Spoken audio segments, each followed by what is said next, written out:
नमस्कार साथियों, आपका स्वागत है आपके अपने YouTube चैनल संस्कार चैनल पर। और आज हम सब बात करने वाले हैं सीटेट सीडीपी में पियाजे कोलबर्ग एवं व्योजगास्की के सिद्धांत में।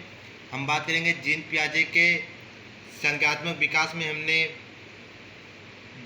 उसके प्रकार के बारे में, इंद्रजनित गामक अवस्था, पूर्व संक्रियात्मक अवस्था, मूर्त संक्रियात्मक अवस्था के बारे में बात किया था। उसके बाद ये हमारा नेक्स्ट है औपचारिक यानी अमूर्त संक्रियात्मक अवस्था। अगर आप सभी चैनल पर नए हैं तो प्लीज़ चैनल को लाइक, सब्सक्राइब और शेयर कीजिए, और इससे पहले का लिंक हम नीचे डिस्क्रिप्शन बॉक्स में दे देंगे। इस अवस्था, यह अवस्था 11 वर्ष से पूर्णावस्था तक की अवस्था है। अमूर्त चिंतन इस अवस्था का प्रमुख विशेषता है। इस अवस्था में भाषा संबंधी योग्यता तथा संप्रेषणशीलता का विकास अपनी ऊंचाई को छूने लगता है।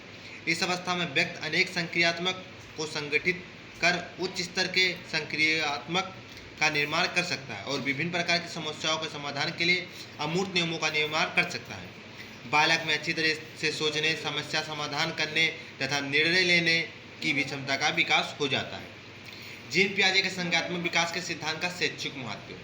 पियाजे के अनुसार संज्ञात्मक या मानसिक विकास निरंतर चलने वाली प्रक्रिया है।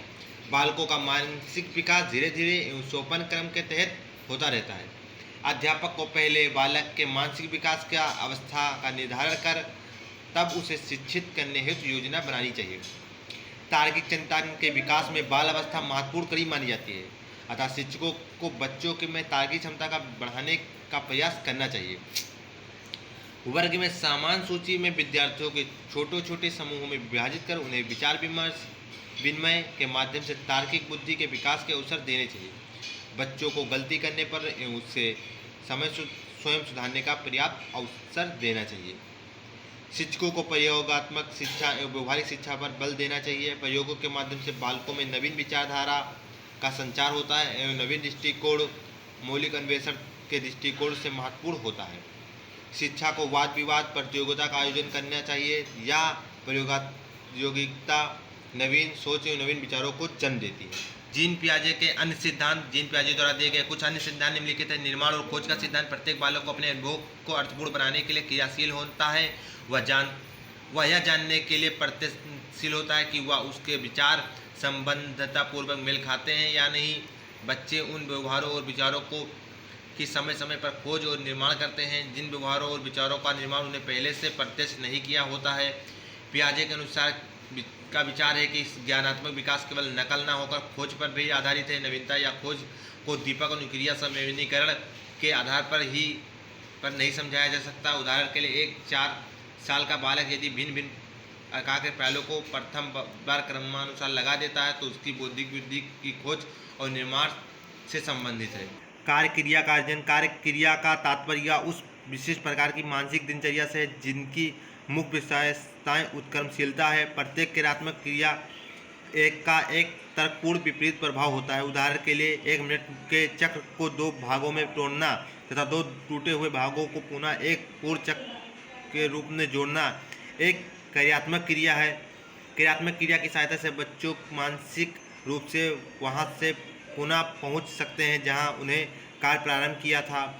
बौद्धिक वृद्धि का केंद्र इन्हीं क्रियात्मक क्रियाओं का अर्जन है। पियाजे का विचार है कि जब बालक किशोरावस्था तक नहीं पहुंच जाता तब तक वह भिन्न भिन्न विकास अवस्थाओं में भिन्न भिन्न वर्गों की क्रियात्मक क्रिया का अर्जन करता है। एक विकास अवस्था से दूसरी में पदार्पण यानी प्रारंभ के लिए 2 तत्व आवश्यक है। सामयिकीकरण एवं संतुलन स्थापित करना। समीकरण का अर्थ है बालक में उपस्थित एक विचार में किसी नए विचार या वस्तु का समावेश हो जाना। पियाजे के अनुसार समीकरण बालक के प्रत्यात्मक गत्यात्मक समन्वय से संबंधित है। व्यवस्थात्मक या संतुलन का अर्थ है नई वस्तु या विचार के साथ संयोजन करना या अपने विचारों और क्रियाओं को नए विचारों और वस्तुओं से में फिट करना। जीन पियाजे का नैतिक विकास का सिद्धांत। पियाजे ने नैतिक विकास का सिद्धांत दिया। इनके अनुसार नैतिक एवं निर्णय के विकास में एक निश्चित क्रम एवं तार्किक क्रम होता है। पियाजे के अनुसार नैतिक अवस्थाएं 2 प्रकार की होती है। पर्याप्त नैतिक की अवस्था 2 से 8 वर्ष तक की। पियाजे के अनुसार इस अवस्था का उद्भव बालकों में असमान अंतःक्रिया से होती है। इस काल में बच्चों में नैतिक नियम निरपेक्ष, अपरिवर्तनशील तथा दृढ़ प्रवृत्ति के होते हैं। स्वतंत्र नैतिकता की अवस्था 9 से 11 वर्ष। इस काल में नैतिक बालकों में समकक्ष अर्थात मित्रों के बीच संबंधों से विकसित होती है। अपने मित्रों के संबंधों के द्वारा न्याय का एक ऐसा दर्शन उभरता है जिससे दूसरों के अधिकारों के संदर्भ में चिंता एवं परस्परता का भाव दिखता है। बच्चों में सोचने की प्रवृत्ति होती है और नियम एवं कानून लोगों द्वारा निर्मित किए गए हैं। अगर आप सभी को हमारा चैनल अच्छा लगा है तो प्लीज़ लाइक, सब्सक्राइब, शेयर कीजिए। हम अपने डेली क्लास लाते हैं। Thank for watching.